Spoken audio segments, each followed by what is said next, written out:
welcome to another live stream. Gonna wait for everybody to hop on here, see who's coming on today.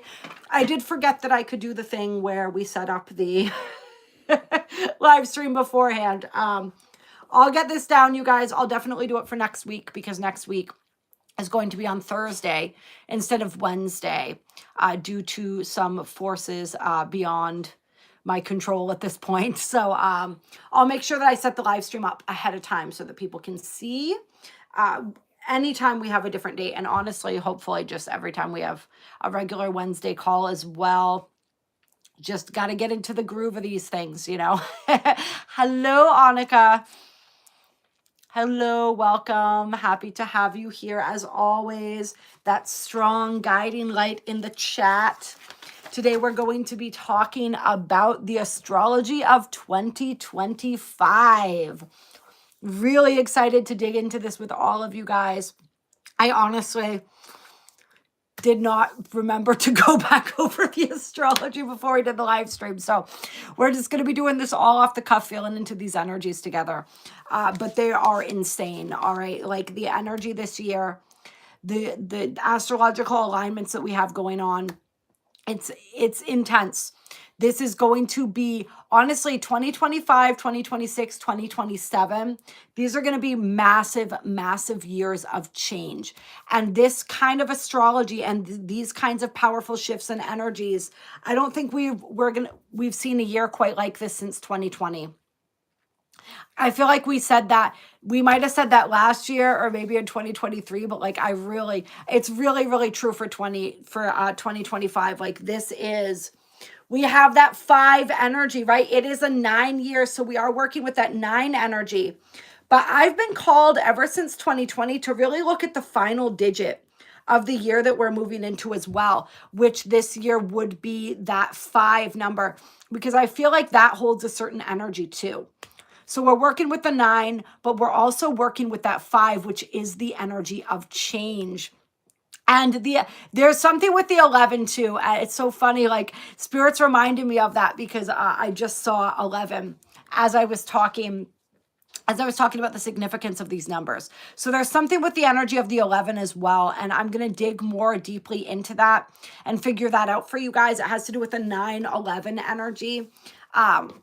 That I'm going to make a note of that. I'm going to make a note of that right now to dig more deeply into that. I had a friend who was telling me about the numerology of the significance of the 9/11 this year, that energy coming through. But that 9 is really powerful because the 9 is the energy of endings and beginnings.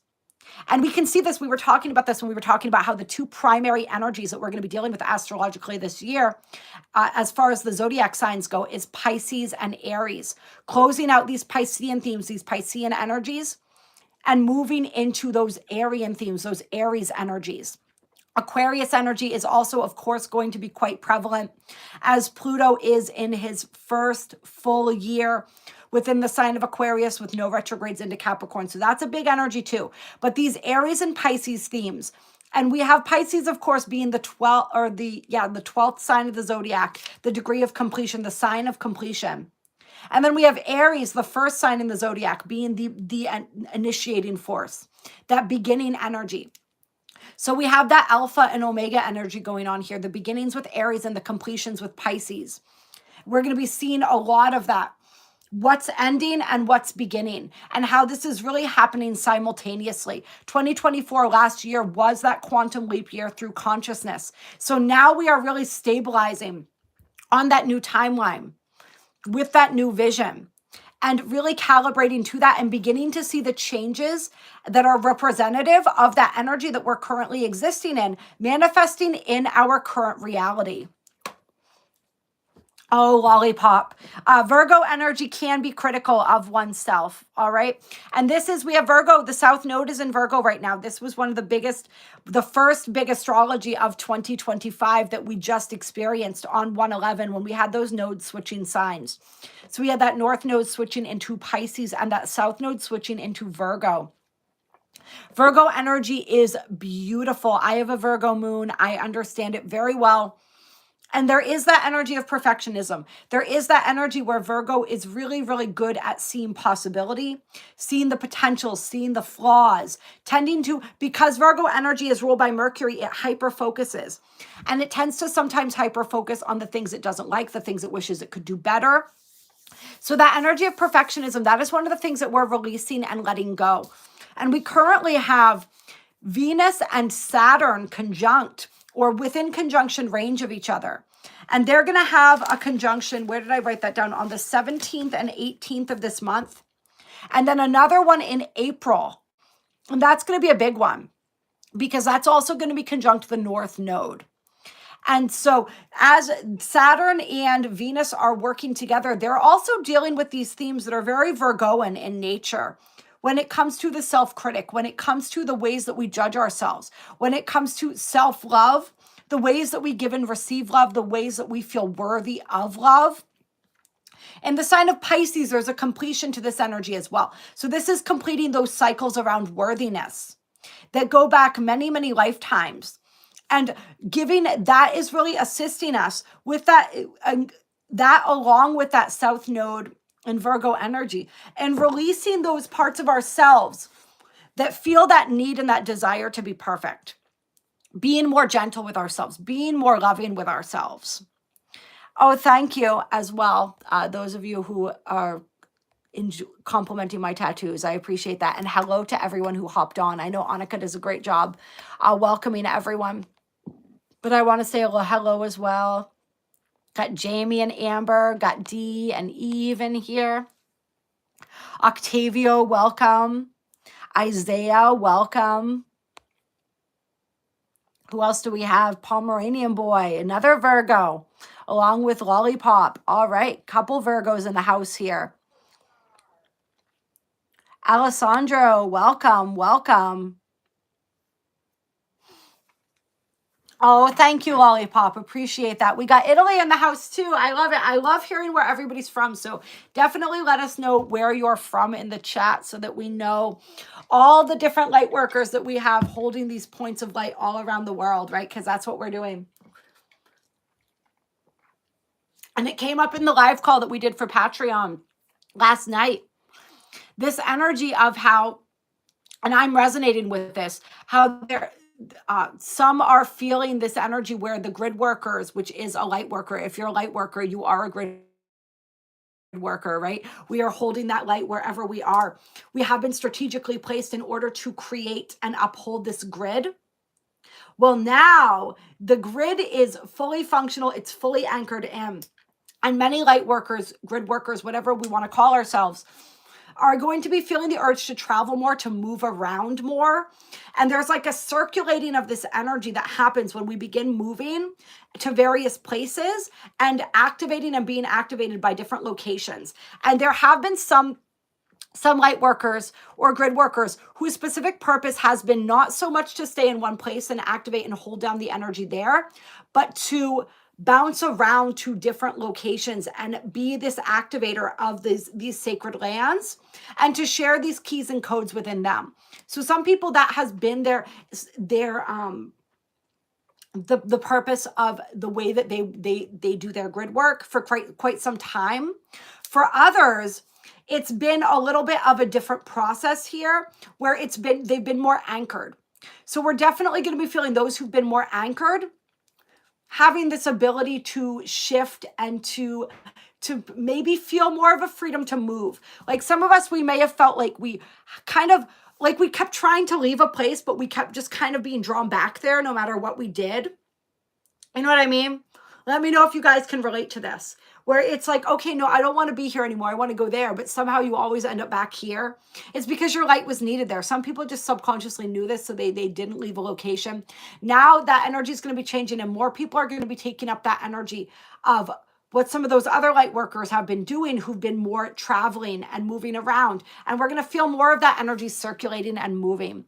So that's going to be really beautiful, I think, for a lot of us who have felt a little bit perhaps kind of hindered, or I don't want to say stuck, but like some people might have felt that way.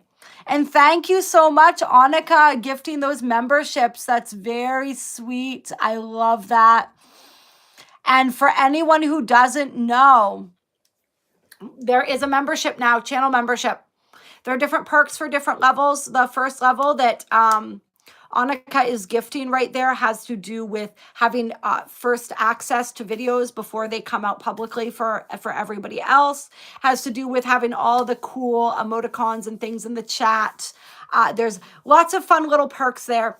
As we go up in levels, people who decide to join the different levels of the membership, there's going to be more perks as far as members only shorts, members only videos, members only live streams. So go ahead and check out all the different levels of membership if that's something that you feel called to do.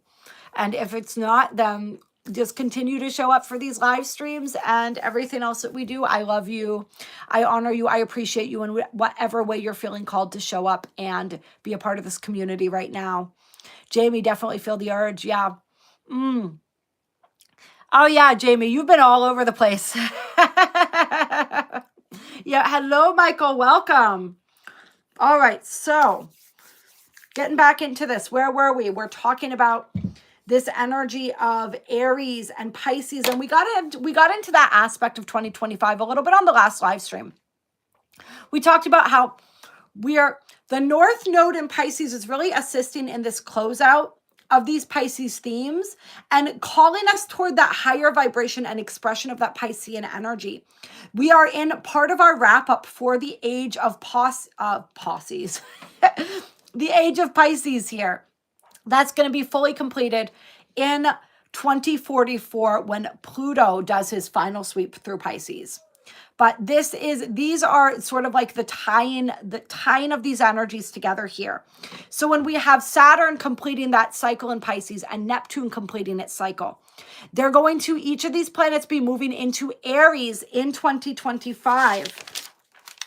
We have Neptune entering Aries on the 30th of March and Saturn entering Aries on the 24th of May.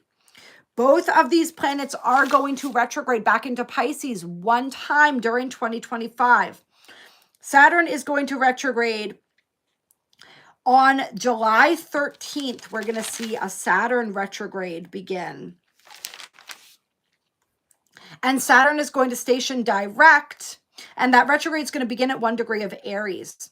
Saturn's going to station direct on the 18th of November at 25 degrees of Pisces. So moving through these energies, I'll look into this so that I can also give you the date of when Saturn regresses back into Pisces, because I don't think I have that written down here. So we're going to see 2025 go to July. Let's see. All right, so Saturn will re-enter Pisces on the 1st of September. So Saturn will station retrograde on the 13th of July at 1 degree of Aries. And then Saturn will return to Pisces for the final time in this particular cycle on the 1st of September. And then station direct at 25 degrees of Pisces on the 18th of November. Now, Neptune, as we said, will enter Aries on the 30th of March. And on the 4th of July, Neptune will station retrograde within the sign of Aries. And I believe probably at 0 degrees of Aries, but it might have made it to 1 degree. Let's look here. Neptune, 2 degrees. All right, at 2 degrees of Aries, Neptune will station retrograde on the 4th of July and will re-enter Pisces on the 22nd of October. And then Neptune will station direct on December 10th in the sign of Pisces. And that will be at 29 degrees of Pisces. And then on the 26th of January, 2026, we will have Neptune re-entering the sign of Aries. Now we are gearing up toward a conjunction between Saturn and Neptune in the sign of Aries.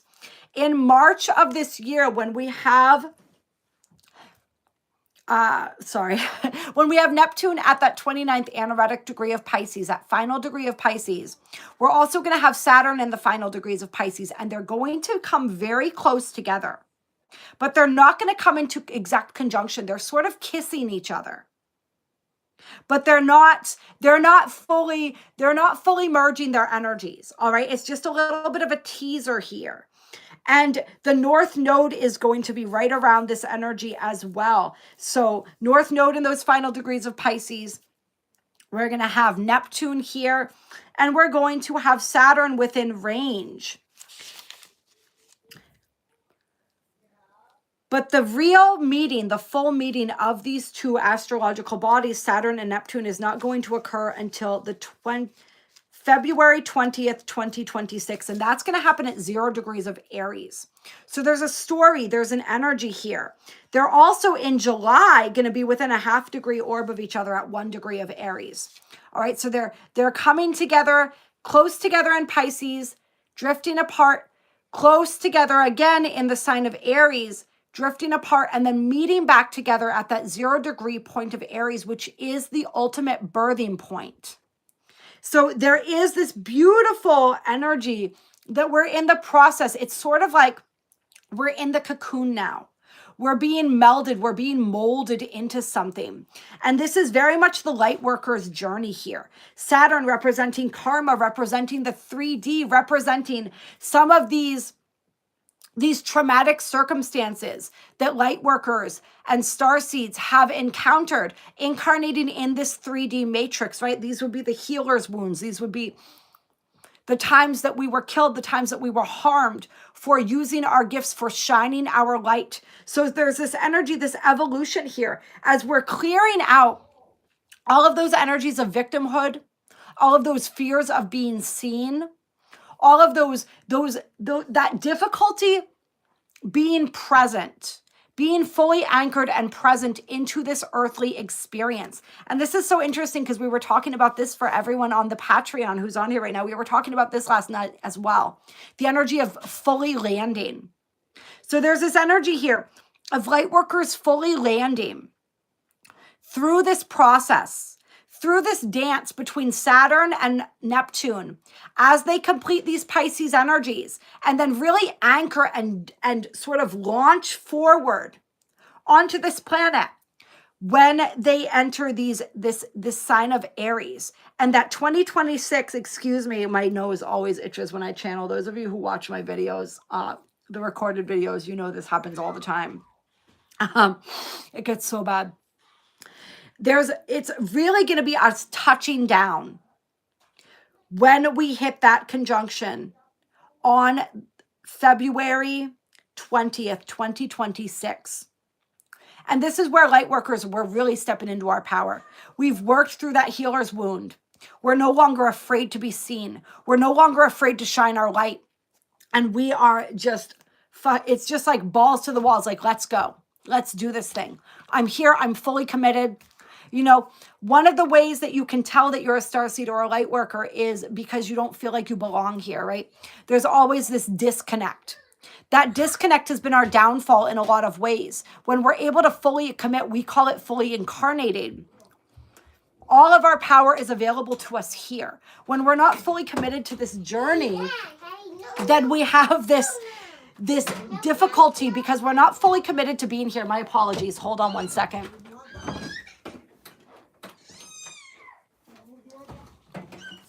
Sorry. My son's okay. He's beautiful. He's just he's wants me to go play with him, but he's totally fine. Don't worry about it. He has learned how to open doors. So I forget I have to lock doors if I don't want him coming into rooms right now.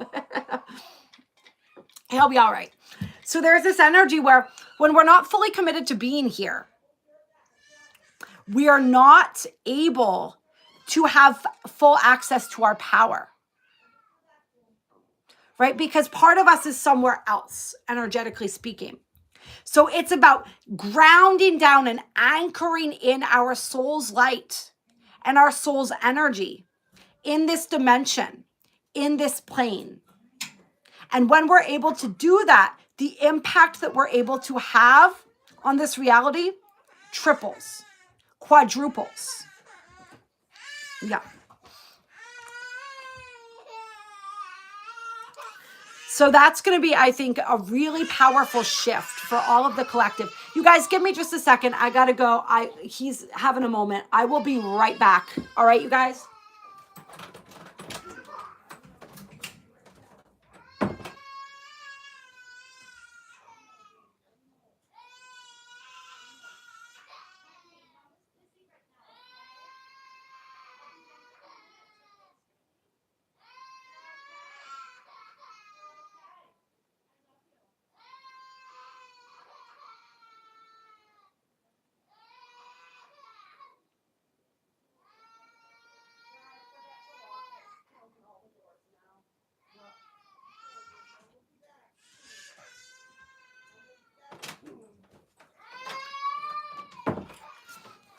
Hi. Sorry about that. He's just, and there, yeah, he's really wants to be with me right now. The children go through this period of time where they have a really difficult time separating. He's okay though. He's with people that love him very much, and it is what it is. Yep. That internal struggle that we all go through when we don't get what we want when we want it.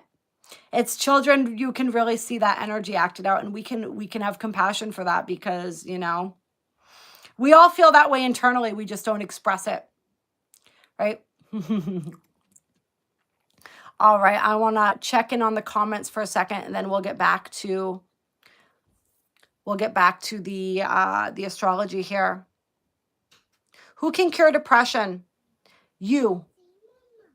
The only person that can cure depression, the only person that can cure or heal anything within our own being is ourselves. We are the only ones that can cure. We are our own healers. It's all about understanding how to work through that process for each of us. That's going to look different for everybody, that process. It's all about healing.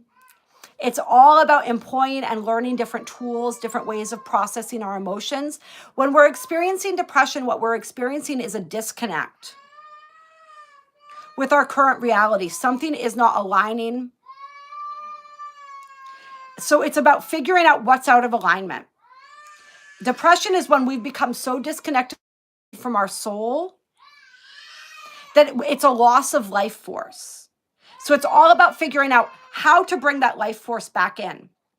Some of that comes through diet. It comes through feeding our body properly. It comes through moving our body properly.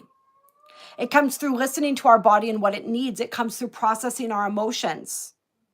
There's a lot of different aspects to it, but it's about calling that life force back into our being. And I can assist with that. There's lots of people that can assist you on that journey of self-discovery. But it's going to be a different journey for everyone. I dealt with depression for a lot of my life. I still deal with that energy.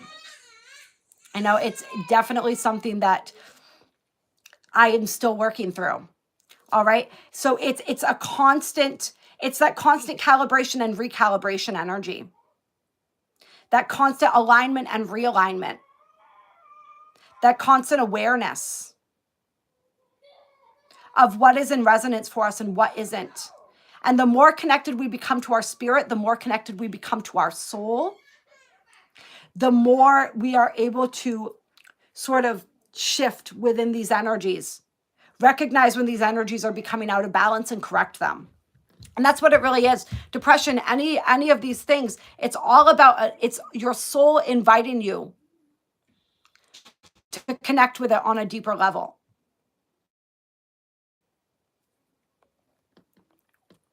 So I hope that was helpful.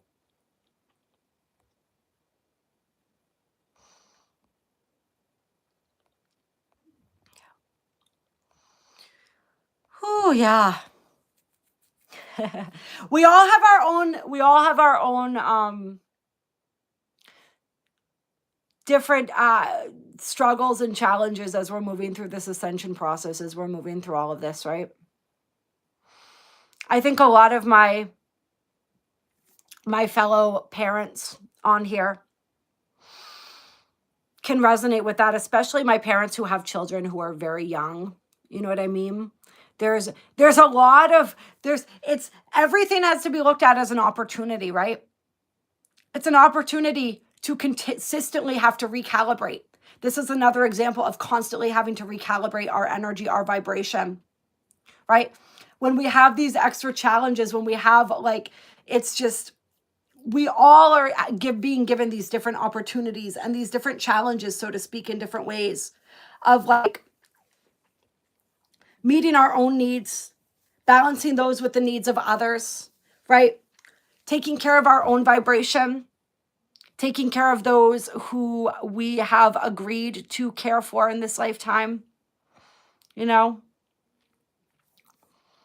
So look at everything in your life as an opportunity to put into practice the principles that you're learning and the tools that you've been using.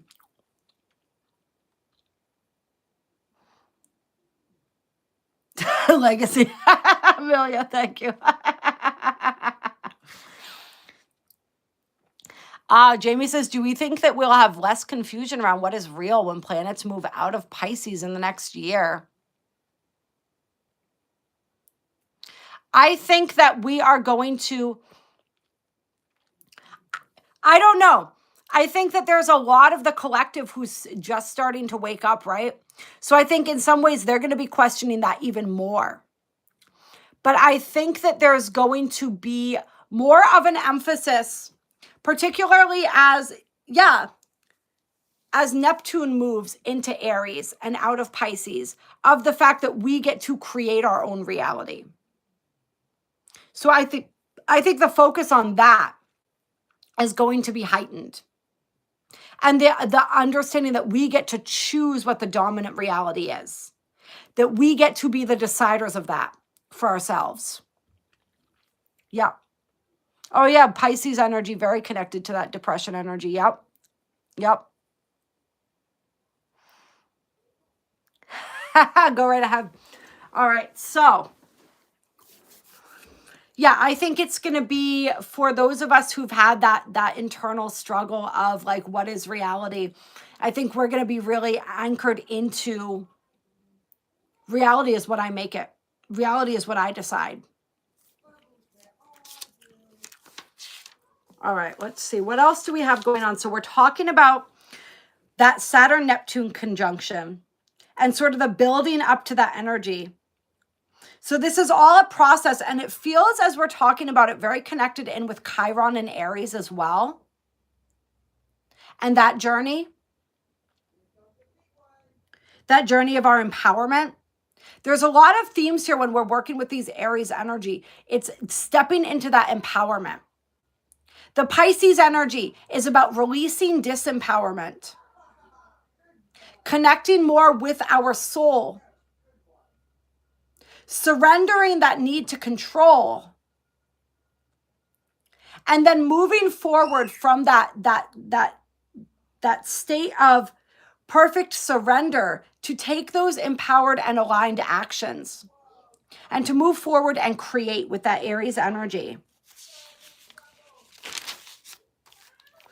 Chiron. Oh, I think so we're talking about Chiron. So we'll get into this next aspect because it's going to be interesting, I think, where this Chiron is taking us on this journey, this healing journey of these Aries energies as well, of this empowerment. And we're going to get, let me see. I actually am curious to see as well. While we're on this, oh, of course, I don't have that. I have it here. I bought an ephemeris back when I first started learning astrology, and it did not have Chiron in it. So now every time I want to look at Chiron, I have to look up the ephemeris on a separate thing so that I can see where Chiron is going to be. So I'm curious to see moving forward here.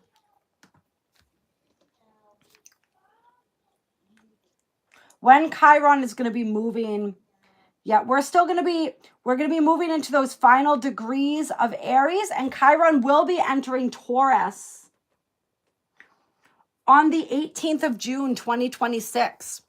So Chiron is actually through that sign of Aries. So there's a powerful energy here of really completing these themes of empowerment, this rewiring of our masculine energy, this healing of these wounds around our masculine energy.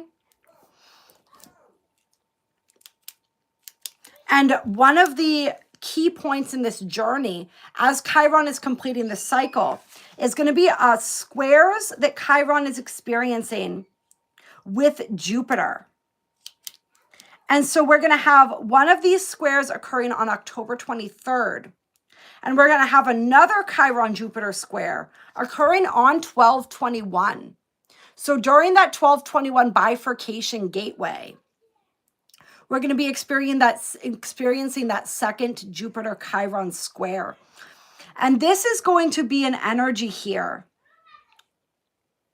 that really calls into question for us our faith in ourselves. This is going to be where it feels like all this work that we've doing, all this progress that we've been making around exerting our will, feeling confident, having that courage to move forward towards whatever it is that we are wanting to do and create. This is those points where we really get challenged in that, where all of a sudden we start questioning ourselves on a deeper level. And these are real opportunities for breakthroughs when we have these squares. And so we have this first one occurring on October 23rd at 24 degrees. So we're going to have Jupiter at 24 degrees of Cancer and Chiron at 24 degrees of Aries. And there is an energy here that I'm feeling with this particular first square that we're having here between Jupiter and Chiron, where there's going to be energies with that Cancer energy around the mother as well, and around some of these childhood themes and childhood energies. So this is going to be an opportunity to heal these energies around our empowerment. When it comes to the programming, it's feeling like it, not just like what we experienced from our parents in our childhood, but even like what we inherited from our mother and what we inherited genetically when it comes to these belief systems, when it comes to these energies. So this is going to be a really powerful square that's really bringing up some of that emotional conditioning from childhood and really helping to shift that energy for us. By, of course, revealing the wound that wants to be healed. And it's going to feel really uncomfortable when it's happening. And I feel as though from this point in October until they hit their second square here on the 21st of December, we're going to be working through those energies. And then this is going to be a big opportunity for some sort of resolution here and some sort of breakthrough when we have the second Jupiter-Chiron square occurring during that bifurcation gateway. So this is where, and this is going to be occurring at 22 degrees of Cancer for Jupiter and 22 degrees of Aries for Chiron. And I'm seeing this as this energy,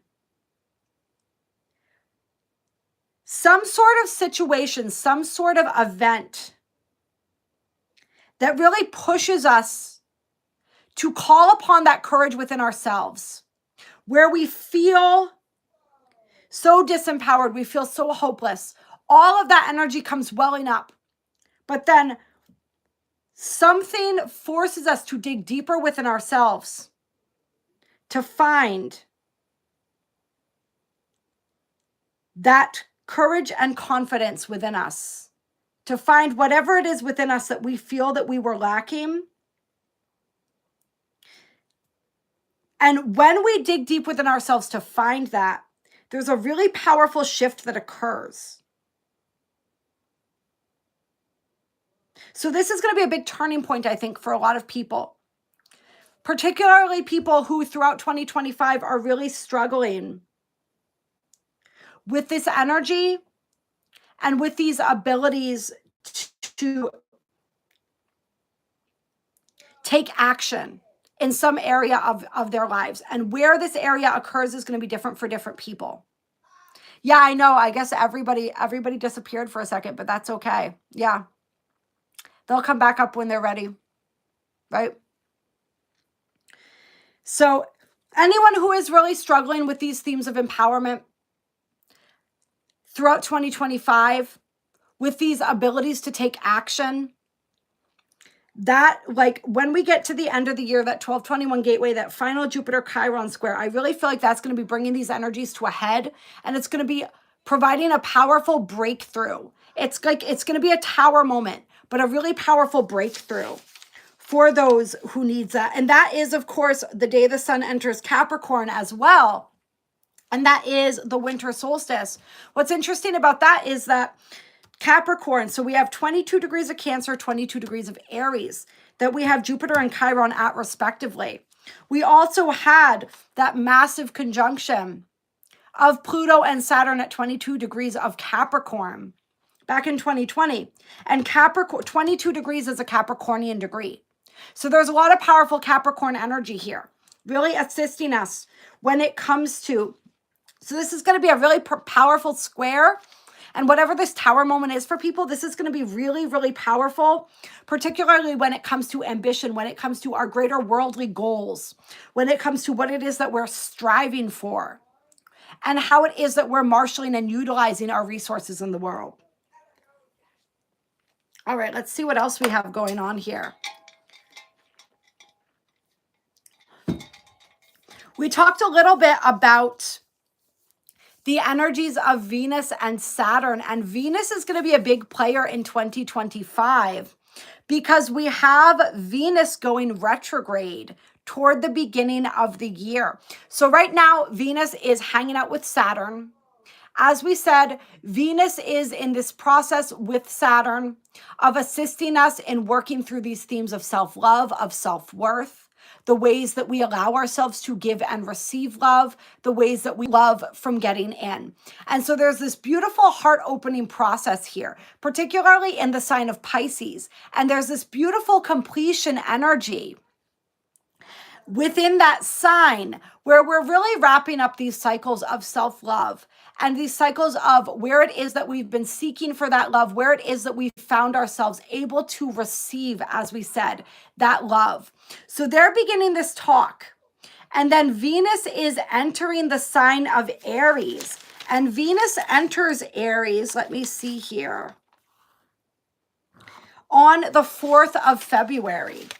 And then on the 1st of March, Venus will station retrograde at 10 degrees of Aries.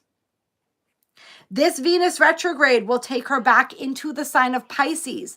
So once again, we see these themes of Aries into Pisces and back and forth as we're moving back and forth between the endings and the beginnings, right? The clearings and the springing forward, right? The initiating, the activating. So on March 27th, Venus will re-enter the sign of Pisces.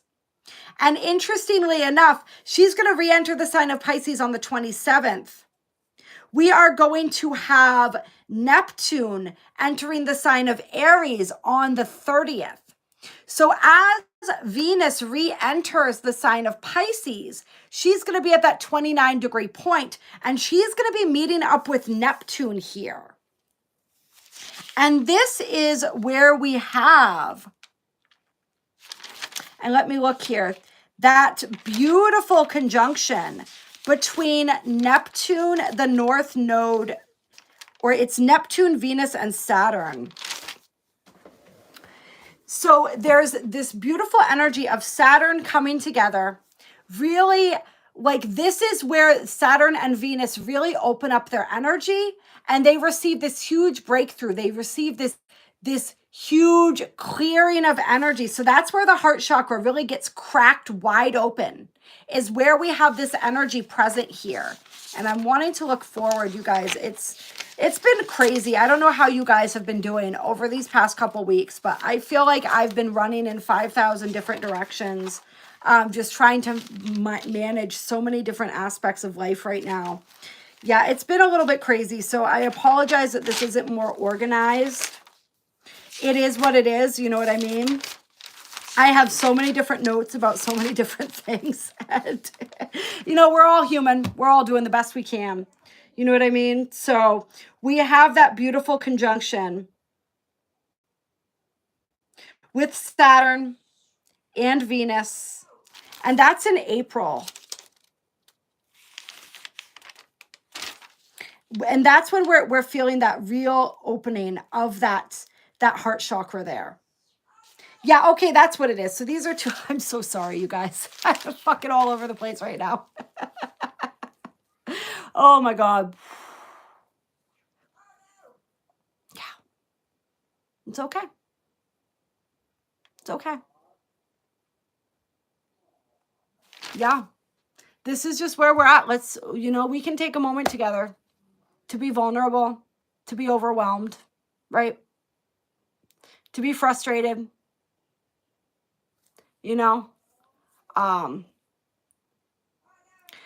to acknowledge that many of us are trying to juggle a lot of things right now. And it's really hard. And it's just hard. There's nothing else to say about it. It is. There are so many hats that we try to wear and so many things that we need to do. So many different directions our energy is being pulled. So maybe other people watching or finding this live stream, maybe you're experiencing that. Maybe you're going through that right now too.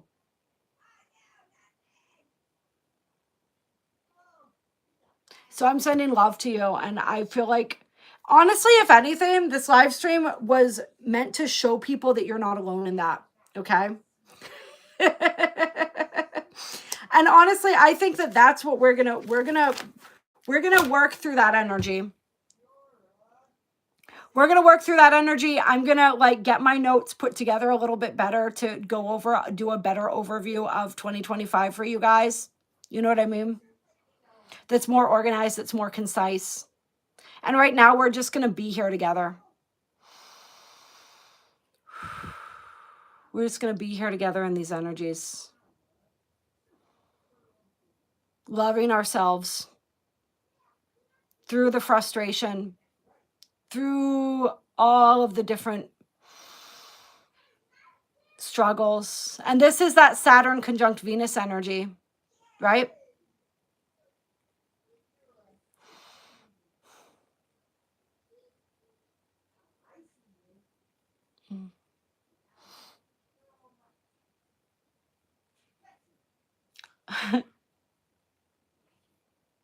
And this is what we're going to be experiencing, you guys. These moments of vulnerability where we just want to hide. But we're not meant to hide. We're meant to be present with ourselves, with each other, in our pain, in our frustration, in our overwhelm, in our vulnerability.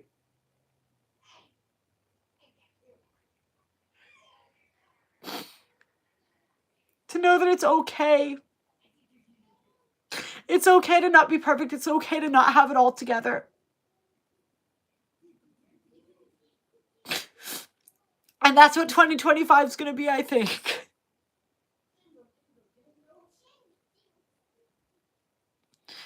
And that's why 2025, I feel like Spirit is saying,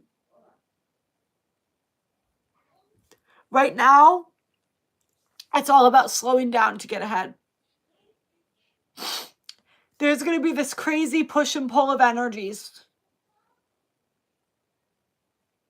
And if we try to do too much, we're going to be in way over our heads. So it's just surrendering and being present.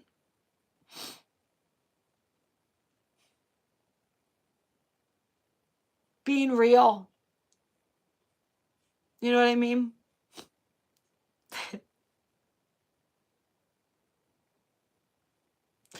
Spirit just wants us to be real. To be authentic.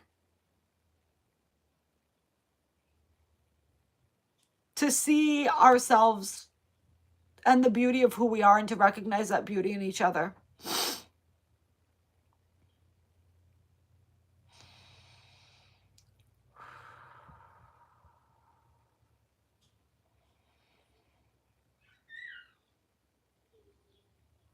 And for everybody who is open and desiring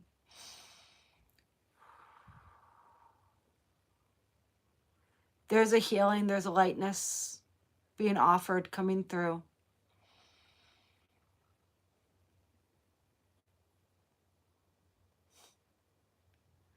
For all of us who feel like we've been carrying so much,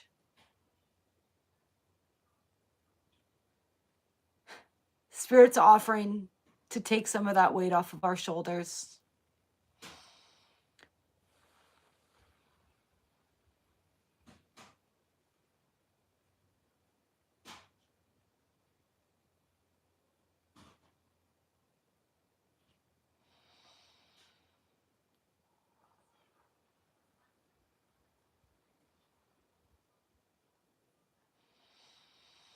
Just breathe into that. Just breathe. Let the healing in. Let the stress go, the expectations.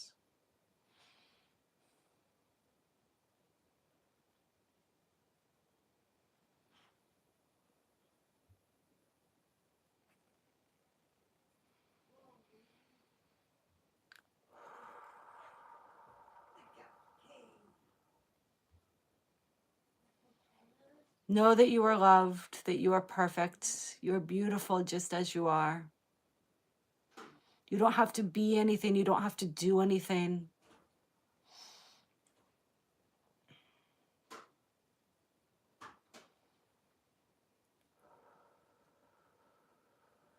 Just surrender.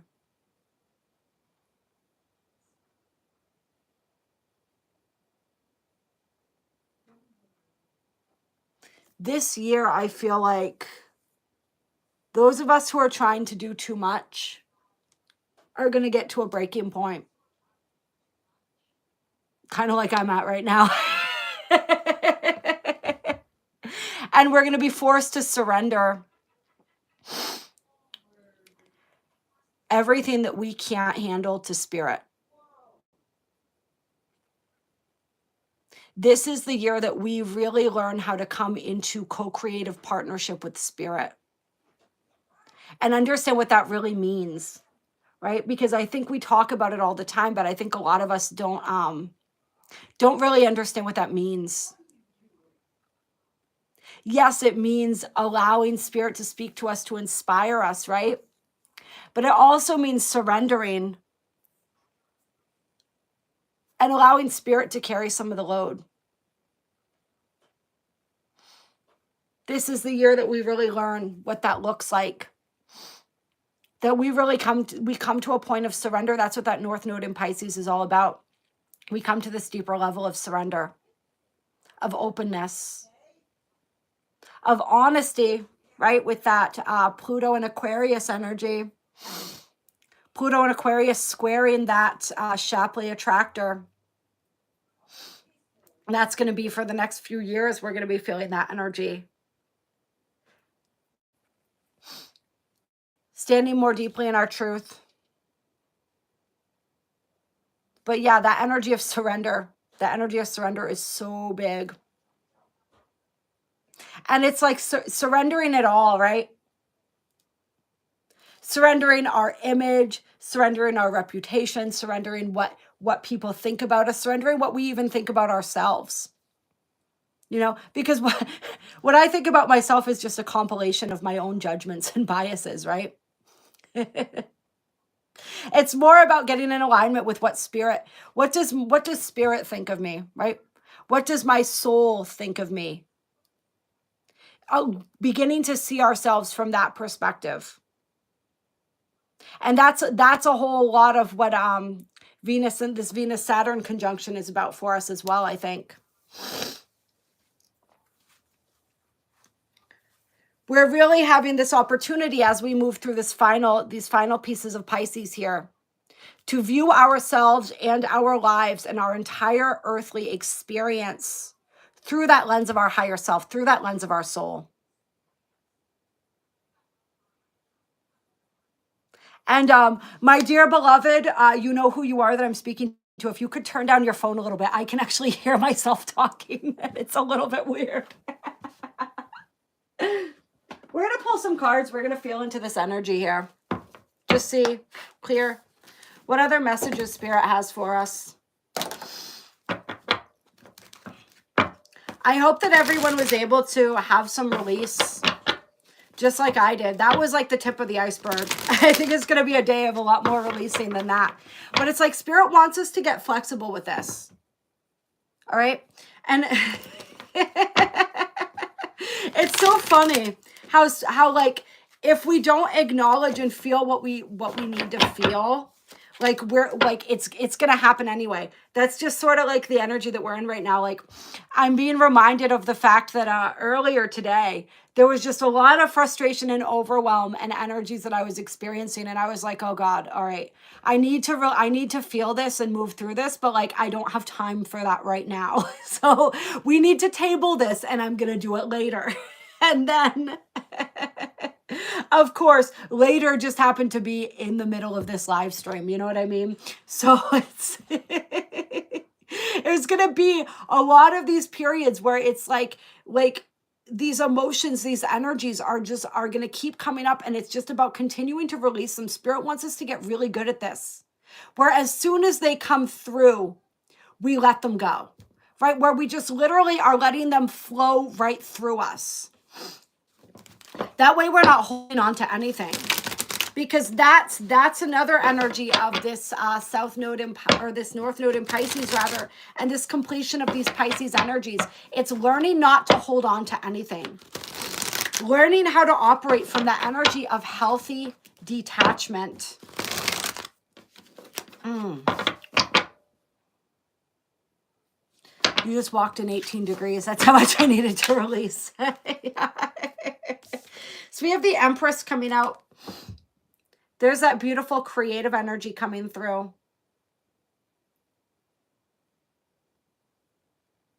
I feel like this is like, notice how this hand is like nurturing the planet herself.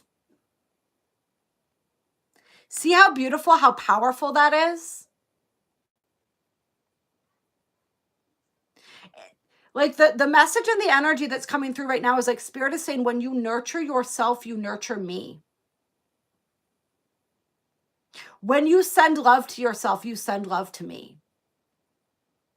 So it's like recognizing that and honoring that. And honoring all the ways that we love. It's the same thing as like when I love another, I love myself. And vice versa. Right? Because I am you and you are me. We are all emanations of the one mind of creation, right?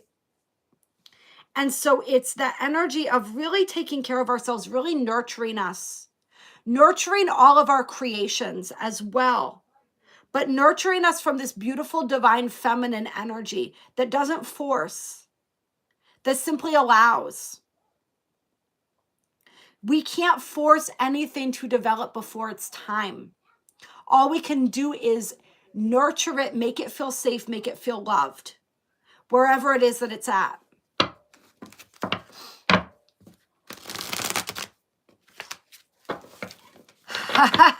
D, it's reminded me of the full moon in Cancer video where I had that image of lying on the bathroom floor, crying, right?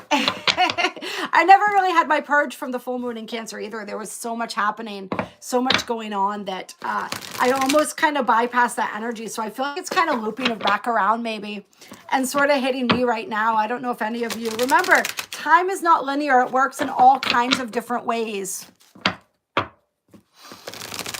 Oh, that's all right, Miranda. You just as I was talking about how time is not linear, you mentioned being late, right? There is no such thing. All right, so that's nurturing ourselves, nurturing each other, nurturing this planet and all of our creations. It's this energy of sending love to. It's reminding me of, you know, she's placing, like, we could imagine this as like a mother's belly, right? And holding that hand on the belly as mothers do when they're pregnant, right? Sending that energy. But it's like, send that energy to yourself. That's what Spirit's saying. Send that energy. And what I like to do is place a hand here and a hand here. When I'm lying down to fall asleep at night, send that love to yourself and know and imagine as you're sending it to yourself that you're sending it to all of creation. Yeah. We have the Three of Wands on the bottom of the deck. This is growth. This is progress. Spirit's saying this year in 2025, we are moving more into understanding ourselves and our manifesting capacity and ability. But we're understanding it from a different viewpoint, from that divine feminine viewpoint, that viewpoint of receptivity, that viewpoint of attraction. And this is going to be really important with all this Aries energy. But remember, the Aries energy is moving back and forth into dipping back and forth into Pisces, right? So it's like tempering itself in a sense. So it's not about just pushing forward, just trying to do, strive, that masculine energy in its unbalanced form. It's about allowing things to nurturing your vibration, nurturing your connection to spirit, nurturing your creations without forcing them, without rushing them, and allowing them to naturally unfold, allowing your own growth, your own healing to naturally unfold. It's not, and this is going to be important too, as remember, oh my God, that's so funny. With all the Aries energy. I was about to say, don't be so focused on the finish line, and look at what the card was on the bottom of the deck that I saw right before I said that. That's crazy, right? So it's not about being so focused on the finish line.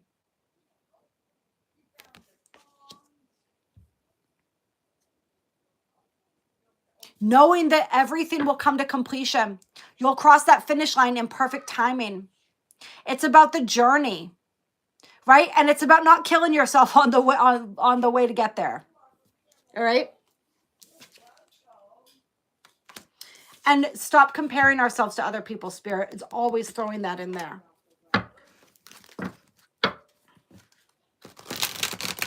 We are all beautiful. We are all unique. Our journeys are going to look different. The phases of this journey are going to look different. So it's honoring that journey for yourself. Honoring it, the best way we can honor our own individual journey is by not comparing it to somebody else's. Allowing it to be what it is. 100% and completely. We can look to others for inspiration, but we don't want to compare ourselves to others, to judge ourselves against them. Yeah, there's this, look at this. We got three actually. See, there's somebody running in all three of these cards. And so another message that's coming through here is it's about running towards something instead of away from something.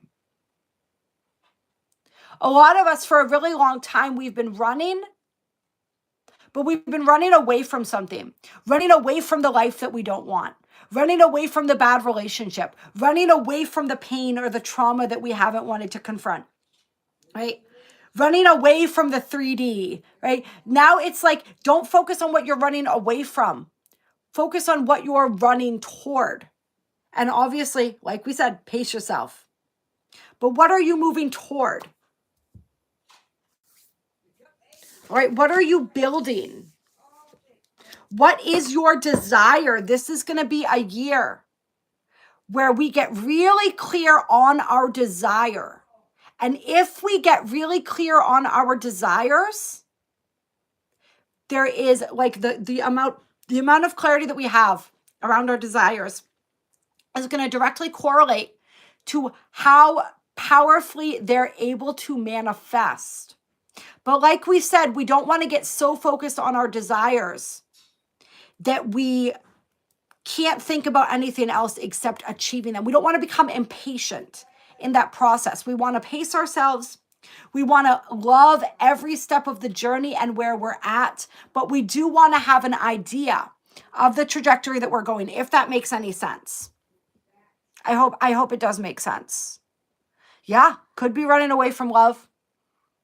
Many of us do, right? Yeah, that's what I mean, Dee. There's like it's a duality of energy here, right? We don't want to stay focused on the finish line, but we do want to have an idea of where we're going.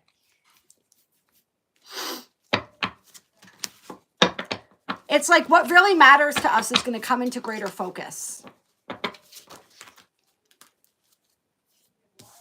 And the opportunities, everything is going to come into alignment. This year is about alignment above all else.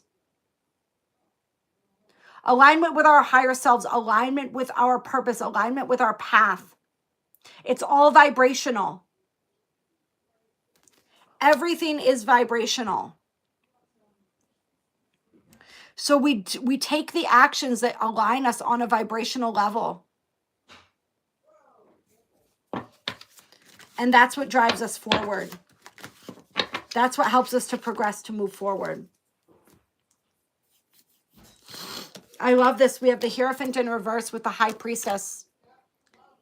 This is acting decisively upon our intuition and being willing to go against the grain, to be unconventional in our approach.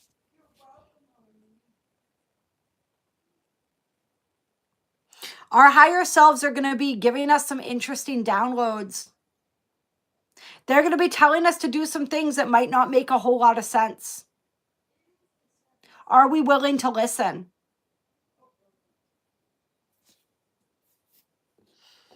Are we willing to take a risk, right? That's a big part of what this Aries energy is all about as well.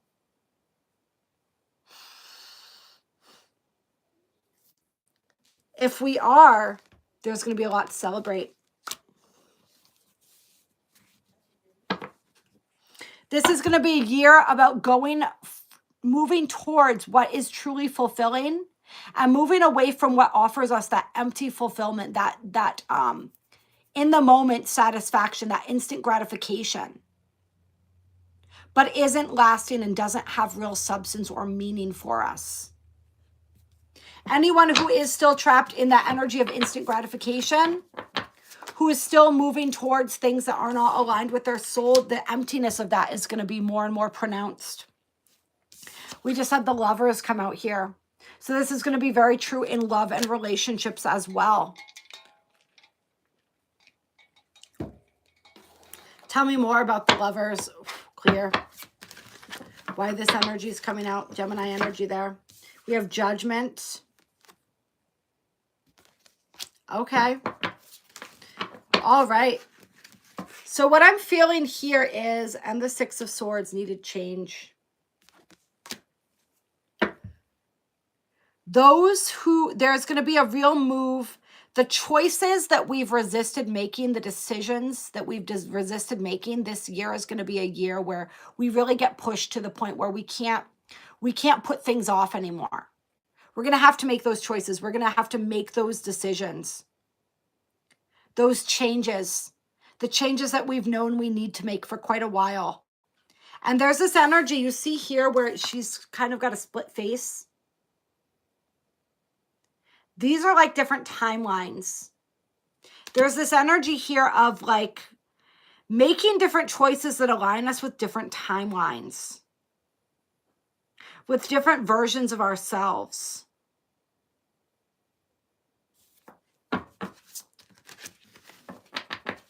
This is going to be a really defining year. 2024, we did a quantum leap through timelines like we talked about, but 2025 is really coming into, this is where we determine, am I remaining in alignment with that timeline or not? For some people, I do feel when it comes to love as well, if you act upon your own best interest, if you make the choices that are self-loving, that are self-affirming, there's love coming in for people. The type of love that you experience is going to have to do with how willing you are to make the choices that are best for you, to make the choices that are self-loving, and to be who you truly are, who you authentically are. We have the Seven of Swords here with the mask. So there's this energy where Spirit's saying, if we continue to wear the mask, if we continue to be to play a version of ourselves, a role that we believe other people want to see, instead of being the authentic version, being true to our hearts, being the authentic version of who we are, what we're going to attract is that's one timeline that we can experience. But what we're going to attract is going to continue to be out of resonance with us. Or we can decide to live our truth, to live and act in accordance with our own hearts. And that is going to draw in a completely different version of reality. Oh, Eclectic Presents, welcome. I'm so glad that Annika gifted some memberships at the very beginning of the live stream. Yeah, it's been a wild live stream so far. It's been crazy. It's been crazy.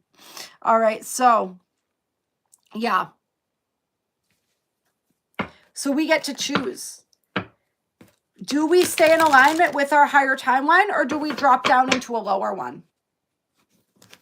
Do we chase after a version or a vision of ourselves, or do we embrace the self that's right here, right now? Oh, we love you too. We have the moon and the fool here.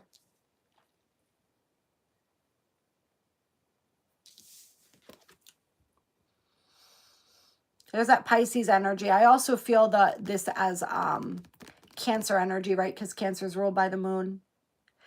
And interestingly enough, the Fool, this is the energy that I connect with Aries. So Aries and Pisces energy coming through here, interestingly.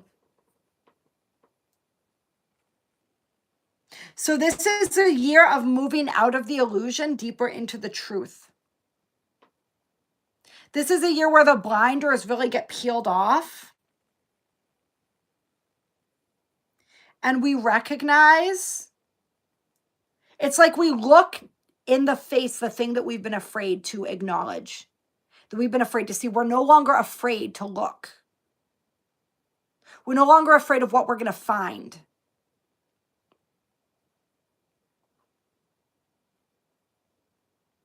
And whatever self-delusion has been holding us back is going to be released. And there's a brand new chapter that's going to begin as a result. This is wherever we've been holding ourselves back.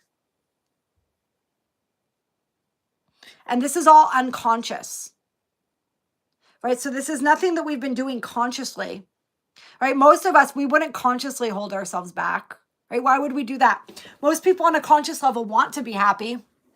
You know, we want to be fulfilled.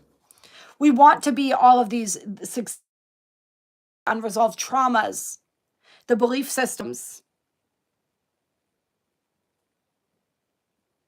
and the ways that we convince ourselves that things aren't what they are. That's how we convince ourselves to stay stuck, right? Is by talking ourselves into believing that a thing is not what it is. So it's like this year we really come to see the thing for what it is. And wherever we've been resisting and ending and letting go, we finally become willing.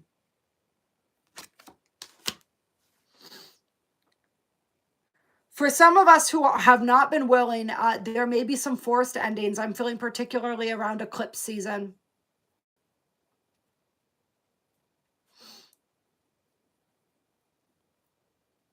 Yeah, an eclipse season. Let me give you the dates for that real quick. Let's see. We have our first set of eclipses here.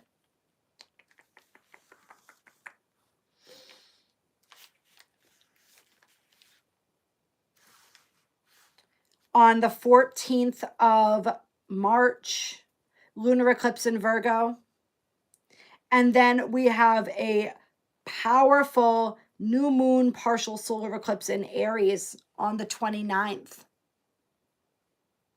And this is connected when we're looking at these eclipses. This feels like it's bringing through some of those themes from that massive eclipse that we had on April 8th. What year was that? Was that just last year? That was just last year, wasn't it? That we had that huge April 8th eclipse.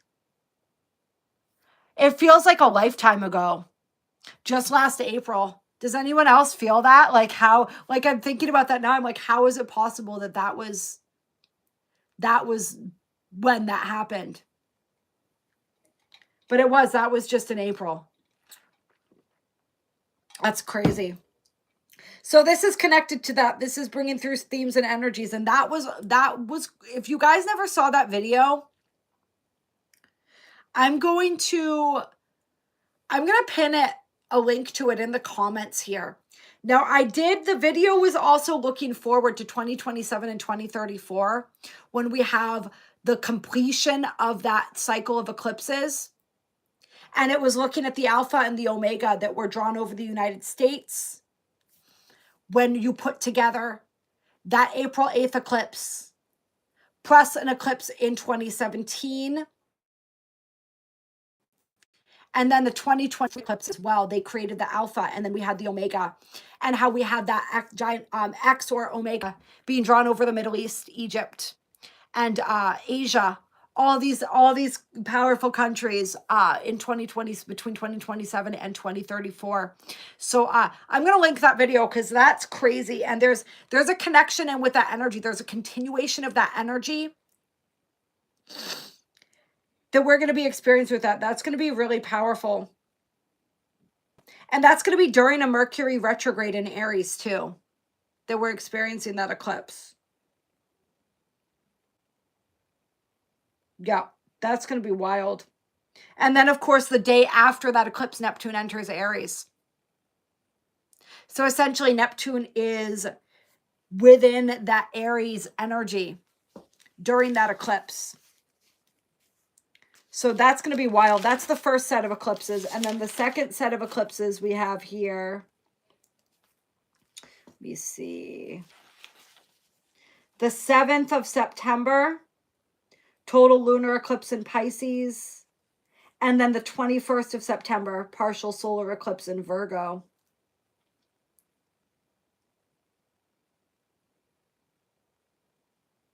But yeah, think back as we're moving toward the first part of eclipse season to what was going on for you in April of last year. There's going to be some ties back to that energy, and it's all about think about it. We've been talking about the endings and the beginnings, the Alpha and the Omega of Pisces and Aries, those energies, that eclipse that we just talked about, the Alpha and Omega that were drawn over the United States. So that energy, the endings and beginnings, there's something powerful. It feels like something powerful that ended for us with that April 8th eclipse that's now beginning with this next one. Clear. A lot happened for you. All right, anything else from this deck? Before I want to actually pull a couple light workers oracles here. We have the Sun. So that beautiful energy of vitality here. And then we have looming burnout, 4 of Swords on the bottom of the deck reverse. So this is just a reminder. Make sure that you're replenishing yourself. We just saw my little burnout there, right? There's a reason why I did that right in front of all of you, right? That's what's going to happen if we do not replenish ourselves. And it is difficult sometimes, you know what I mean? Like I have a small child. I have a lot of other responsibilities too, you know what I mean? Like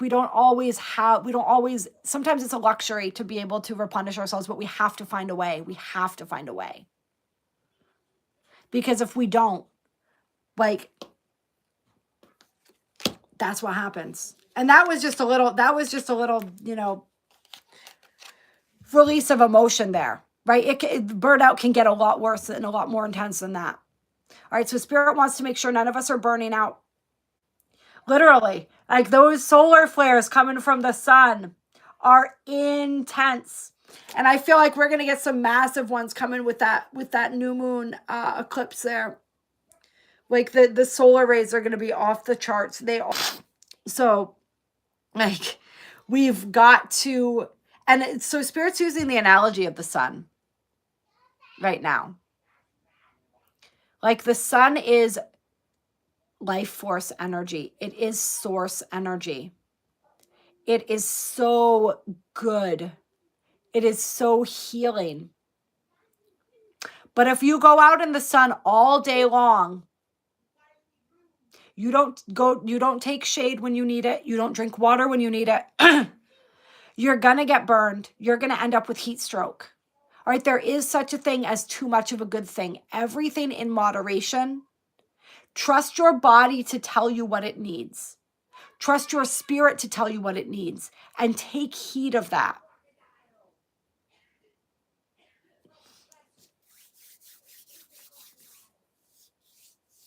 And Spirit's also saying for some people, the burnout just has to do with not having enough joy in your life. So bring more of that joy, bring more of that sunshine into your life. Yeah. Oh yeah, the constant clouds. And some of those constant clouds are manufactured. They're not natural. A lot of the weather that we're experiencing lately is not natural. It's engineered. It's fake, fake weather. You know what I mean?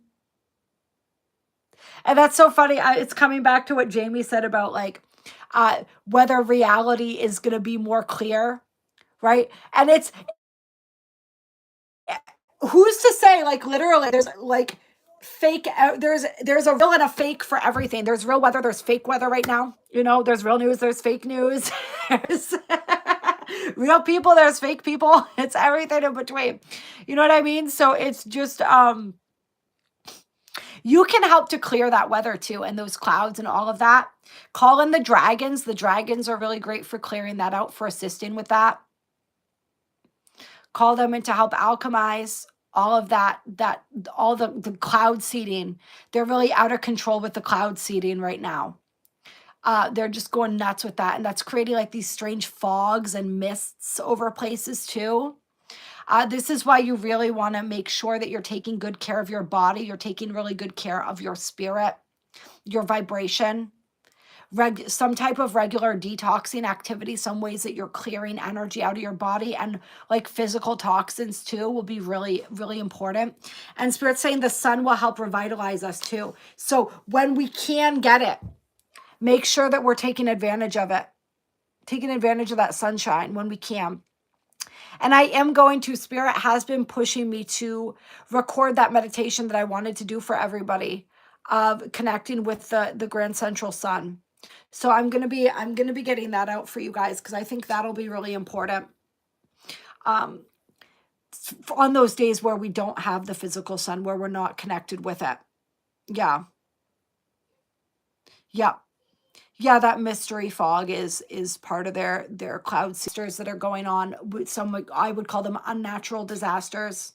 And we can send love to everybody in all those places where that's happening. A lot of that is engineered too. It's orchestrated. We want to send love to all the sacred lands, which are under attack right now. But you know what? Doesn't matter, because we're still aligned with that highest timeline. We are ascending. It is happening. The earth is shifting, right? 2025 is going to be, I think, the biggest year where we see that real struggle for control becoming very evident. We've already started to see it, right? Where the powers that were are losing their control. So they're grasping at straws. They're trying everything they can to maintain that control, to try to, like, it's like the jig is up, but they don't want to admit it. But their tactics are becoming a lot more transparent. And every time that they try something, it's getting exposed, and more people are waking up. So it's like all the attempts to keep people asleep are backfiring and just waking people up more. And that's what we're going to continue to see happening. So it's about holding our light. And that just means being in it. feeling it, moving through it, allowing, right? Part of holding our light is allowing ourselves to feel our emotions, to move through all of the different expressions that our spirit wants to experience, needs to experience.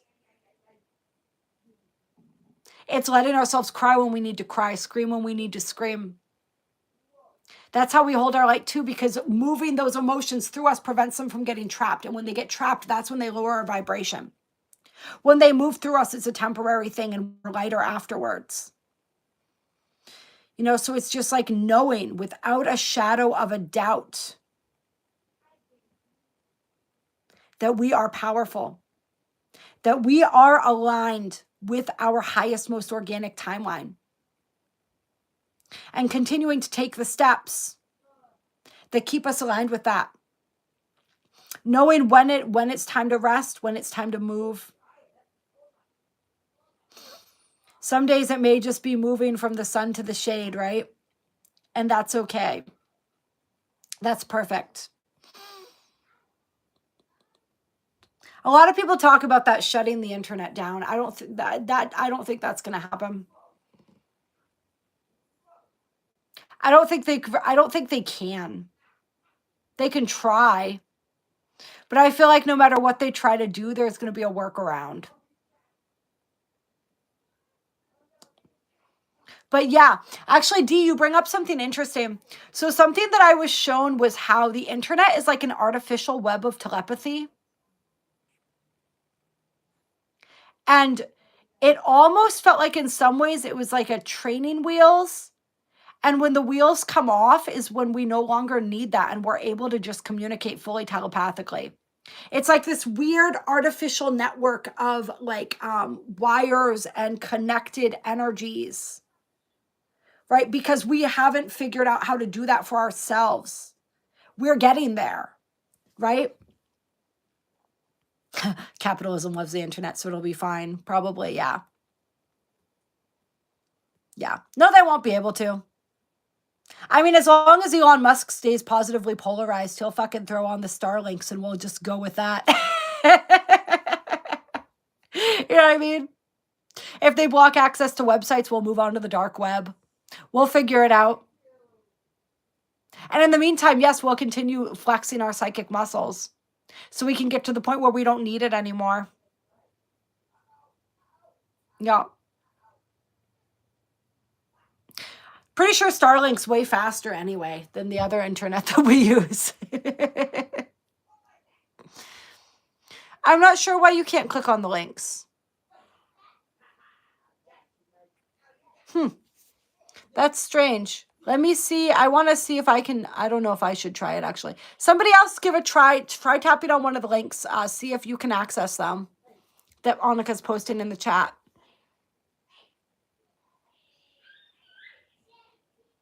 Weird.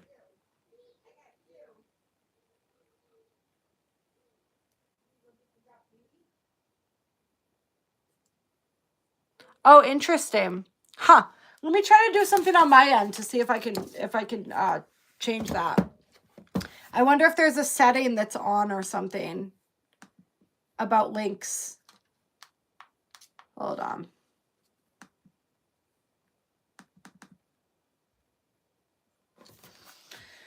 Oh, speaking of internet here. There we go. Let me see if we can go real quick to settings, permissions.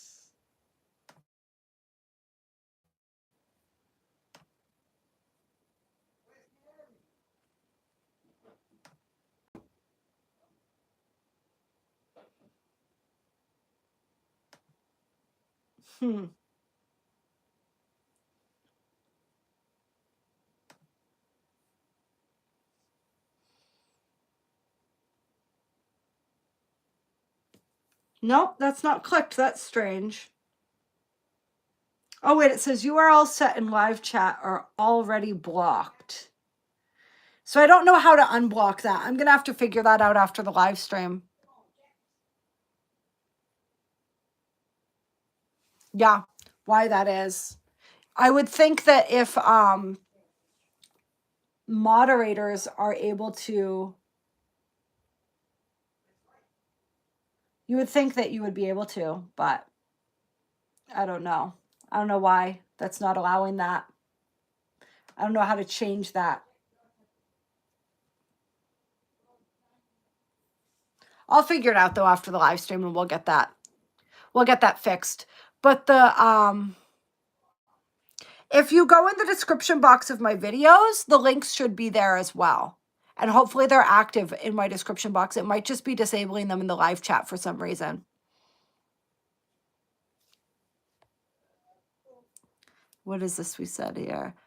I got to see the light rods and these light plasma balls coming into Earth. Ooh, beautiful.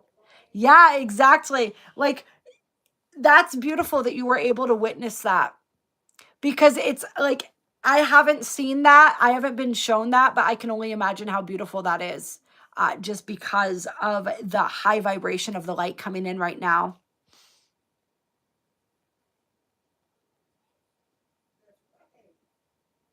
Oh, Annika says they're working. Okay. Interesting. It's just a little bit of trial and error. That's all. Just like everything.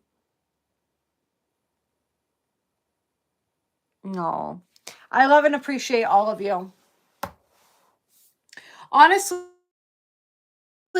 I think that that is some of my work that I'm meant to be doing here, is learning how to tap into abundance consciousness, like really tap into it and align with it so that I can share that with all of you.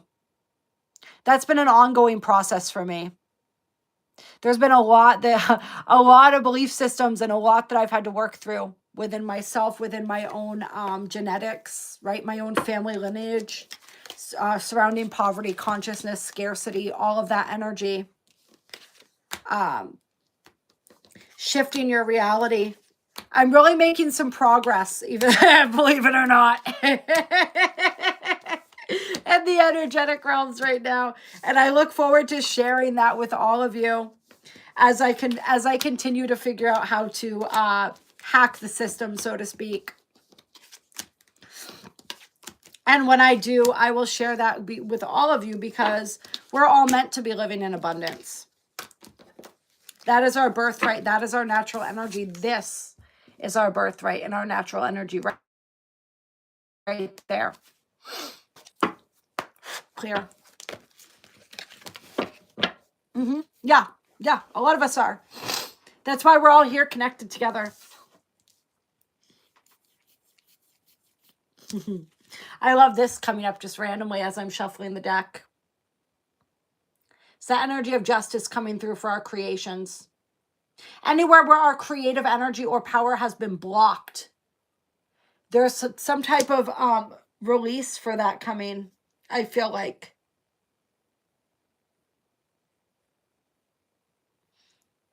This feels also like positive karmic returns coming in.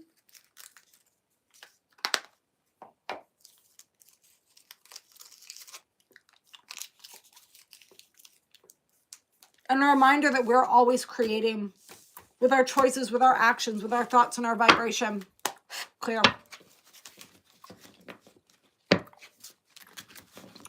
Oh, interesting. Link's working on the laptop and not the mobile.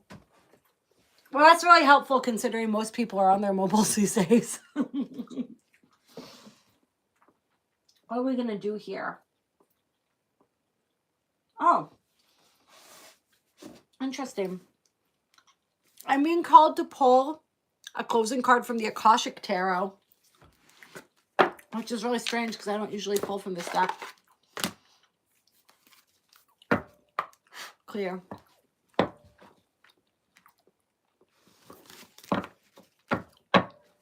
I don't know why that is. That's odd that it would be working on the laptop and not the mobile. Yeah, so I'll get my shit together for next week, you guys. And we'll do a more organized sort of rundown of the 2025 astrology.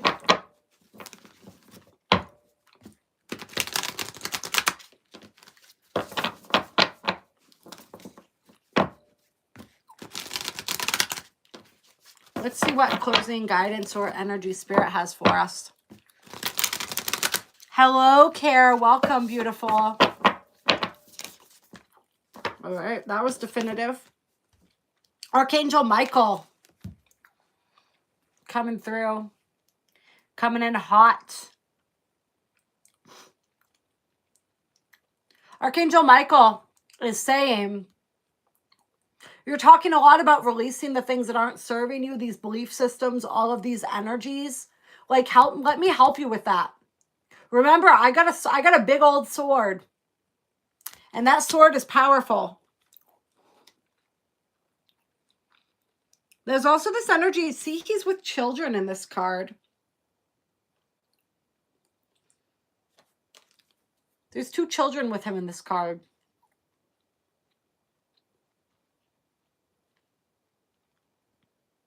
Any of you who work with, or feel called to work with or protecting the children, because don't be mistaken, the children still need our protection.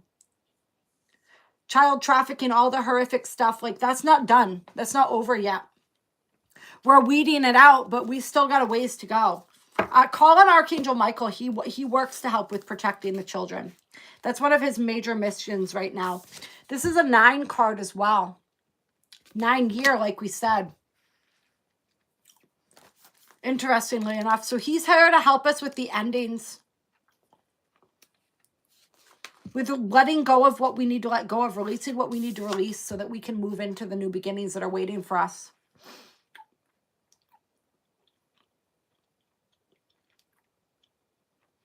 If any of you are worried about your children, call on him to protect them as well.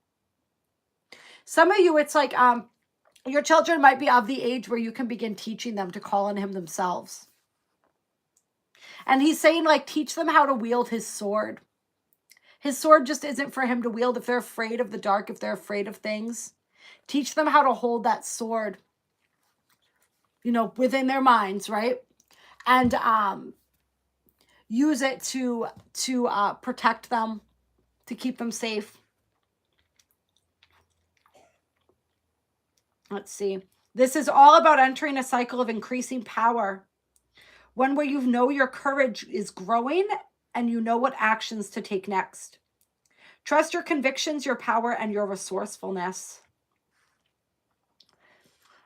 Michael upright heralds a time of greater courage, force, initiative, and action, so don't delay. He is right there with you, so tap into the dynamo within you and take the action that compels you. With Michael and your own power, you can move mountains and lift yourself to new heights. So if you need help moving that mountain, call on Archangel Michael.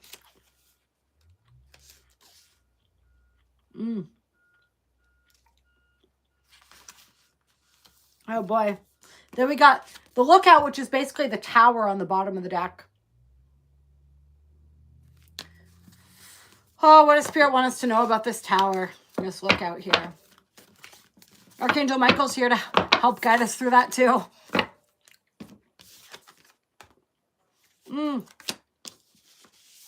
It's more karmic clearing here.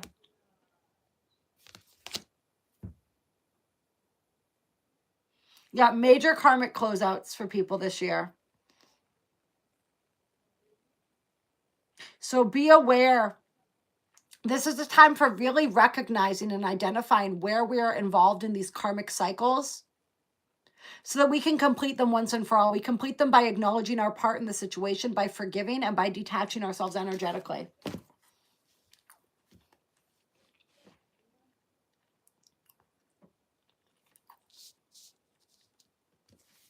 So just Spirit wants us to be really aware of that. Because I feel like for some people, it's like there's going to be some type of karmic situation that kind of like comes out of nowhere here. Tell me a little bit more about this.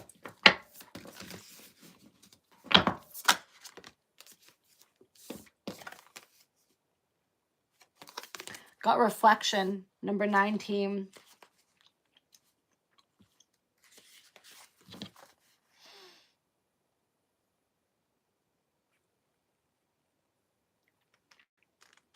Interesting. This is about psychic abilities, trips, your intuition and your emotions.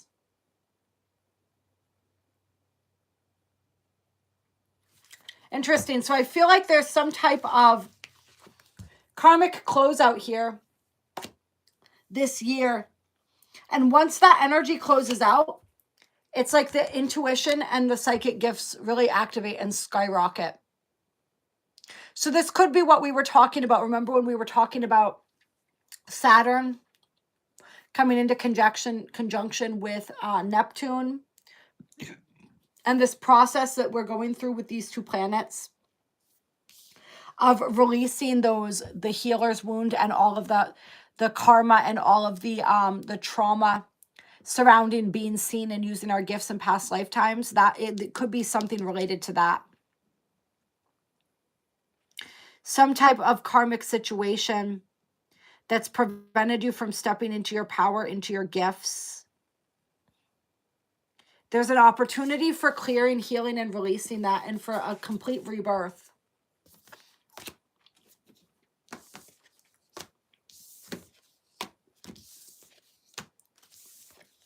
There's going to be a lot of choice points for that continuing this year, where we choose, am I going to continue to exist in the old energy, or am I existing in the new? Clear.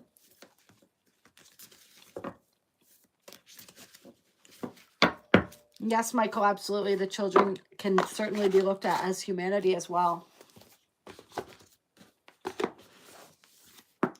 Clear. I'm going to pull one crystal card here to close.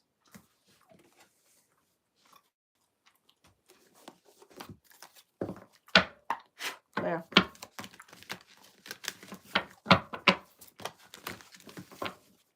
Have opal coming out. Emotional magnification. Look at that. Look at all the colors in that card. That is gorgeous.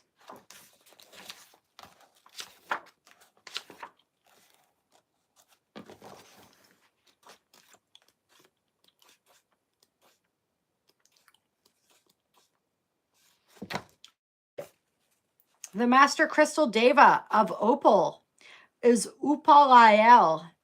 And Upalael says, take a deep breath. Allow me to enter the emotional vessel that you are. Now together, let us open you to the feelings deep within. Residing to absolute truth, you will hide no more.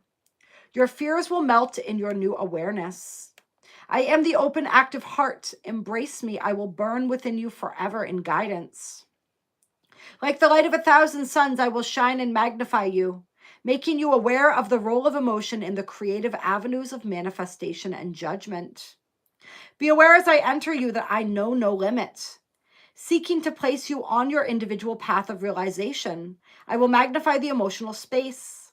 In your choice to begin our work, it is nearly over. Realization is the key. Let realization of feeling blossom now into trust of self and joy.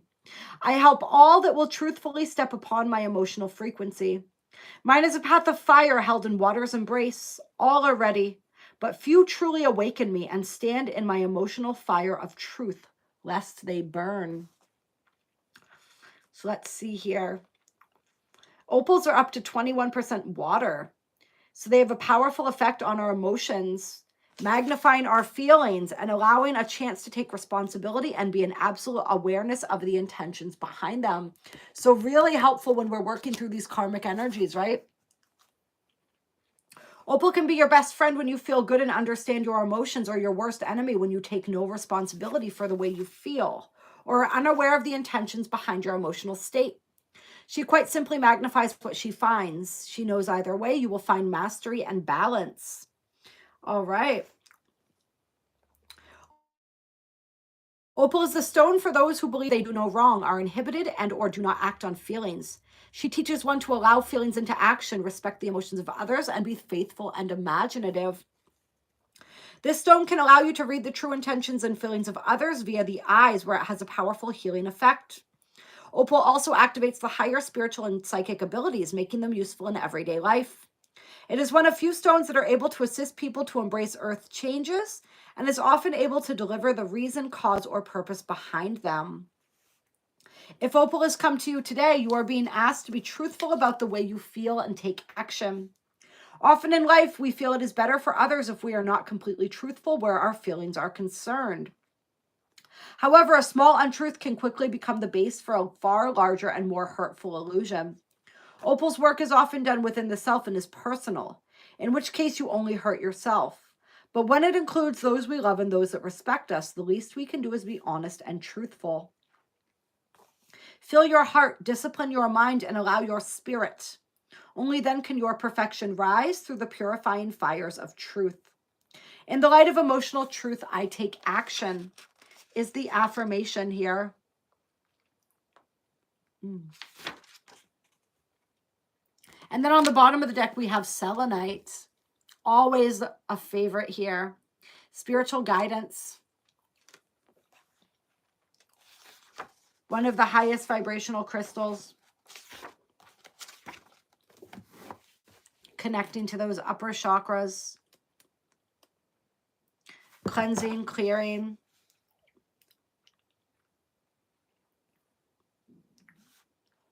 Let's see what we want to read about selenite. Selenite holds one of the most powerful activation energies on earth. It is an activator of the higher chakras, powerfully activating the soul star and crown chakra, allowing the embrace of spiritual content with understanding. Selenite can also activate telepathic communication, past life communication, and can be of use to clear and cleanse the physical and energy bodies. Let's see. Selenite is a powerful link stone to the Pleiadian star system and may in some open associated wisdoms and paths of service that must be completed now. With turquoise, selenite may allow one to speak directly with the earth and facilitate her balance via grid work and liquid crystal direct earth dosing. And we were just talking about the grid workers, right? Let's see what else here. If selenite has come to you today, there are beings with information that is ready and available for you on the inner plane. This information and guidance is relevant to current circumstances and situations, as well as your spiritual growth and very often your purpose on earth. It is worth noting that selenite only comes when the ability to receive the information from spirit has already been mastered. One of the best ways to get this information is to do a little automatic writing. Sit quietly with a pen in your hand, keep an open mind and listen. Write down whatever comes. It is best to not read what you are writing and to read it later. Often yawning can help loosen the throat chakra and facilitate the entire process. Alternatively, set a meeting time with spirit on the astral plane to collect the information in the dream state. Jade and apophyllite can help with this. Selenite is a sacred stone to the Pleiadian star system. They may be contacting you. Selenite is also powerfully connected to cats. If you have one around you, it has a message. Their principal wisdoms are in the flame of love through the heart, heard through the heart. Sit, listen, and feel. And the affirmation is, I am the eternal voice of spirit. So that beautiful cleansing, detoxification, emotional truth, and readiness. And then that connection with your higher chakras and with that higher wisdom that is ready to come available to you. All right, you guys. I love you very much. It's time for me to get going, eat some lunch. In another life, in another timeline, take a nap. I appreciate you all very much. Thank you for being here with me, sharing this interesting and humbling live stream. It is what it is. I'm leaving it up in its entirety. You know what I mean? We all have our moments. I think it's helpful for people to see that. I feel like it's helpful for people to see like a complete crash and burn. You know what I mean? Because that's basically what that was. Like, that's what that was, and it's fine. I think it's helpful, especially with this energy here with Saturn and Venus. Their little dance that they're doing. releasing that perfectionism, we really honestly don't, you know. None of us are perfect. We are all going through it, you know. So I think it's important for people to be able to see that. And that's what I'm here to do, is just be a reflection for you. And hopefully inspire everyone to continue sharing their voice and their light, regardless, right? And to be okay doing that.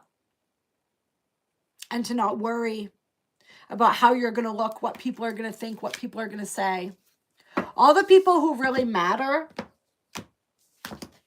What is it that Dr. Seuss says? Isn't it like those who mind don't matter and those who matter don't mind?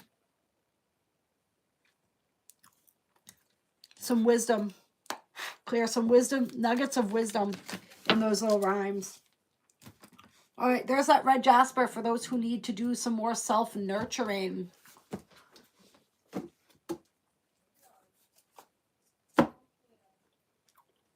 All right, I'll talk to you all soon.